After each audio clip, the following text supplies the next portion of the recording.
السلام علیکم ورحمۃ اللہ وبرکاتہ۔ امید ہے کہ تمام سامعات ایمان و صحت کی بہترین حالت میں ہوں گے۔ آج میرا ایک سوال ہے تمام سامعات کے نام کہ دنیا میں ایسی کون سی چیز ہے جس کی وجہ سے ہم اپنے رب کریم کی نافرمانی کر رہے ہیں، جنت کی راحتیں بیچ کر جہنم کا عذاب خرید رہے ہیں؟ ہماری ڈگریاں کیا یہ ہمیں ان کی نکیر سے بچائیں گی؟ ہمارا مال جو دنیا میں پیچھے رہ جائے گا؟ ہماری جوانی جو مٹی کی نظر ہو جائیں گی؟ اچھا، ہماری اولادیں اور ماں باپ جو روز محشر ہم سے دور بھاگ رہے ہوں گے؟ سوچیے کہ آخر ایسی کون سی چیز ہے جس کی وجہ سے ہم اپنے رب کی نافرمانی کرنے پر مجبور ہیں؟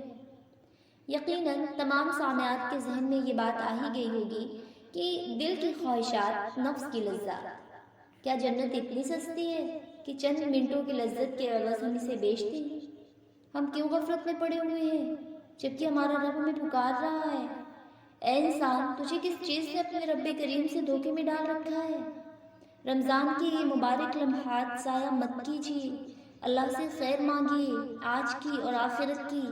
اللہ تعالیٰ سے دعا ہے کہ اللہ تعالیٰ اس رمضان کو ہم تمام کے لیے جہنم سے نجات کا ذریعہ بنائیں اور جنت الفردوس میں داخلے کا سبب بنائیں۔ آمین۔ السلام علیکم ورحمۃ اللہ وبرکاتہ۔